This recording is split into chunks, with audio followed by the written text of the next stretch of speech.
ಕಾಂಗ್ರೆಸ್ ಮನೆಯಲ್ಲಿ ಇನ್ನೂ ಕೂಡ ನಿಗಮ ಮಂಡಳಿ ನಿಗಿ ನಿಗಿ ಅಂತೇಳಿ ಸುಡ್ತಾನೆ ಇದೆ. ಅದು ಯಾಕೋ ಗೊತ್ತಿಲ್ಲ, ಇದು ಇತ್ಯರ್ಥ ಆಗುವ ರೀತಿಯಲ್ಲಿ ಕಾಣಿಸ್ತಾ ಇಲ್ಲ. ಯಾಕಂತ ಹೇಳಿದ್ರೆ ಸಿದ್ದರಾಮಯ್ಯನವರು ಡಿ ಕೆ ಶಿವಕುಮಾರ್ ಇಬ್ಬರು ಕೂಡ ಹೈಕಮಾಂಡ್ ಮಟ್ಟದಲ್ಲಿ ಹೋಗಿ ಇದಕ್ಕೊಂದು ತಾರ್ಕಿಕ ಅಂತ್ಯಕ್ಕೆ ತರಬೇಕು ಅಂತೇಳಿ ಶತ ಪ್ರಯತ್ನ ಪಟ್ಟರು ಕೂಡ ಸಾಧ್ಯ ಆಗಿಲ್ಲ. ನಿಗಮ ಮಂಡಳಿ ಫೈನಲ್ ಅಂದ್ಕೊಂಡು ದೆಹಲಿಗೆ ಹೋದ್ರು, ಫೈನಲ್ ಮಾಡ್ಕೊಂಡು ಬರ್ತೀವಿ ಅಂತೇಳಿ.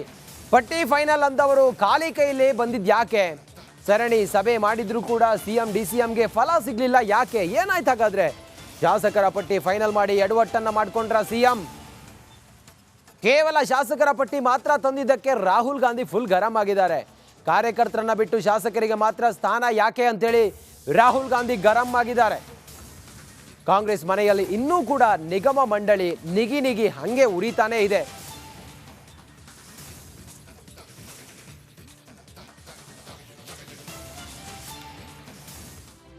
ಒಂದು ಕಡೆಯಲ್ಲಿ ನಿಗಮ ಮಂಡಳಿಗೆ ಇನ್ನೂ ಕೂಡ ಹೆಸರನ್ನ ಫೈನಲ್ ಮಾಡಿಲ್ಲ ಅಂತೇಳಿ, ಅಂದ್ರೆ ಇನ್ನೂ ಕೂಡ ನೇಮಕ ಆಗಿಲ್ಲ ಅಂತೇಳಿ ಕಾಂಗ್ರೆಸ್ನ ಪಾಳೆಯದೊಳಗಡೆ ನಿಗಿ ನಿಗಿ ಅಂತೇಳಿ ಕೆಂಡ ಕಾರ್ತಾ ಇದ್ದಾರೆ ಕಾರ್ಯಕರ್ತರುಗಳು ಮತ್ತೆ ಶಾಸಕರುಗಳು.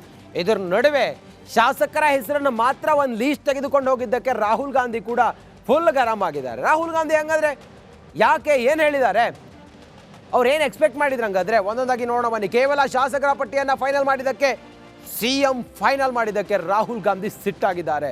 ಕೇವಲ ಶಾಸಕರಿಗೆ ಮಾತ್ರ ಮೊದಲ ಆದ್ಯತೆ ಕೊಡೋದು ಸಿದ್ದರಾಮಯ್ಯನವರ ಲೆಕ್ಕಾಚಾರ ಆಗಿತ್ತು. ಕಾರ್ಯಕರ್ತರನ್ನ ಬಿಟ್ಟು ಶಾಸಕರಿಗೆ ಮಣೆ ಹಾಕಿದ್ದ ಸಿದ್ದರಾಮಯ್ಯನವರು ಮೊದಲೇ ಹೇಳಿದ್ರು, ಮೊದಲ ಹಂತದಲ್ಲಿ ನಾವು ಶಾಸಕರನ್ನ ಪರಿಗಣಿಸ್ತೀವಿ, ಆ ನಂತರ ಕಾರ್ಯಕರ್ತರಿಗೆ ನಾವು ಎರಡನೇ ಹಂತದಲ್ಲಿ ಕೊಡ್ತೀವಿ, ಒಟ್ಟು 3 ಹಂತದಲ್ಲಿ ನಿಗಮ ಮಂಡಳಿ ಆಗುತ್ತೆ ಅನ್ನೋದು. ಡಿ ಕೆ ಶಿ ಮಾತಿಗೂ ಕೂಡ ಕ್ಯಾರೆ ಎನ್ನದೆ ಶಾಸಕರಿಗೆ ಮಣೆ ಹಾಕಿದ್ರು ಸಿದ್ದರಾಮಯ್ಯನವರು. ನಾವು ಮೊದಲೇ ಹೇಳಿದ್ವಿ, ಡಿ ಕೆ ಶಿವಕುಮಾರ್ ಮತ್ತು ಸಿದ್ದರಾಮಯ್ಯನವರ ಎರಡೆರಡು ಪಟ್ಟಿಗಳಿದ್ದಾವೆ. ಅದರಲ್ಲಿ ಸಿದ್ದರಾಮಯ್ಯನವರ ಪಟ್ಟಿಯಲ್ಲಿ ಕೇವಲ ಶಾಸಕರು ಮಾತ್ರ ಇದ್ದಾರೆ, ಶಾಸಕರಿಗೆ ಮಾತ್ರ ಮಣೆ ಹಾಕಿದ್ದಾರೆ ಸಿದ್ದರಾಮಯ್ಯನವರು. ಆ ಲೀಸ್ಟನ್ನು ರಾಹುಲ್ ಗಾಂಧಿ ಅವರ ಮುಂದೆ ಇಡ್ತಾರೆ. ಆದರೆ ರಾಹುಲ್ ಗಾಂಧಿ ಬೇಡ, ಇದು ಶಾಸಕರ ಜೊತೆಗೆ ಕಾರ್ಯಕರ್ತರನ್ನು ಕೂಡ ನೀವು ಪರಿಗಣಿಸಿ ಅಂತೇಳಿ ಬಹಳ ಕ್ಲಿಯರ್ ಆಗಿ ಹೇಳಿದ್ದಾರೆ. ಆ ಮೂಲಕ ಅಗೈನ್ ಮತ್ತೆ ಈಗ ಒಂದು ಸರ್ವೆ ಮಾಡಬೇಕಾಗಿದೆ, ಯಾರಿಗೀಗ ನಿಗಮ ಮಂಡಳಿಯಲ್ಲಿ ನೇಮಕ ಮಾಡಬೇಕು ಅನ್ನೋದ್ರ ಕುರಿತಾಗಿ ಅಗೈನ್ ವಾಪಸ್ ಬಂದಿದ್ದಾರೆ ಖಾಲಿ ಕೈಯಲ್ಲಿ.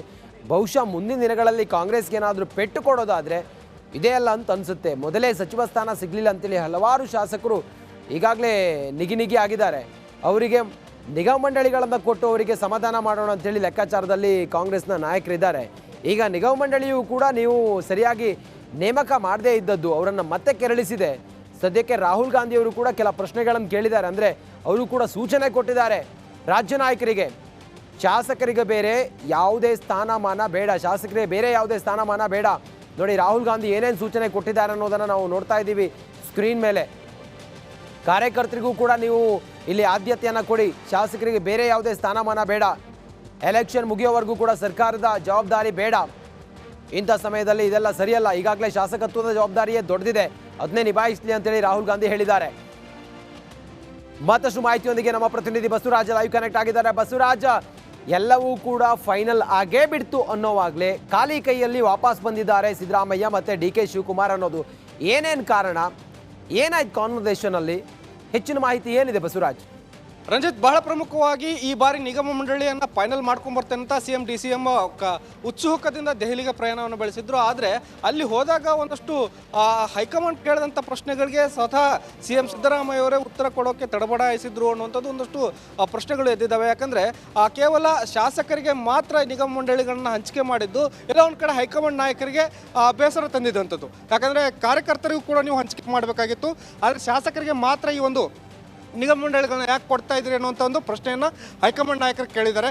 ಜೊತೆಗೆ ಸಿಎಂ ಮತ್ತು ಡಿ ಸಿ ಎಂ ಕೂಡ ಈ ವಿಚಾರವಾಗಿ ಸಾಕಷ್ಟು ಜಟಾಪಟಿಯನ್ನು ಮಾಡಿದರು.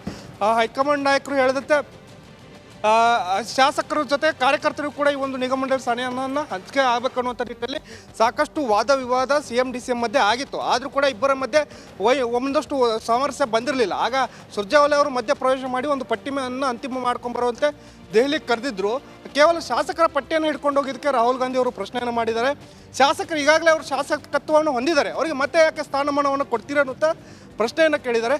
ಜೊತೆಗೆ ಕಾರ್ಯಕರ್ತರಿಗೆ ಇದು ಒಂದೇ ಅವಕಾಶ ಇರ್ತಕ್ಕಂಥದ್ದು ನಾವು ನಿಗಮ ಮಂಡಳಿಗೆ ಕೊಡ್ತಕ್ಕಂಥ ಅವಕಾಶ ಕಾರ್ಯಕರ್ತರಿಗೂ ನಾವು ಮಾಡೋಣ, ಕೇವಲ ಶಾಸಕರಿಗೆ ಬೇಡ ಅನ್ನುವಂಥ ಒಂದು ಸೂಚನೆ ಕೊಟ್ಟಿದ್ದಕ್ಕಾಗಿ ಎಲ್ಲ ಒಂದು ಕಡೆ CM ಸಿದ್ದರಾಮಯ್ಯ ಅವರು ಕಸಿವಿಸಿಕೊಂಡು ರಾಜ್ಯಕ್ಕೆ ವಾಪಸ್ ಆಗಿದ್ದಾರೆ.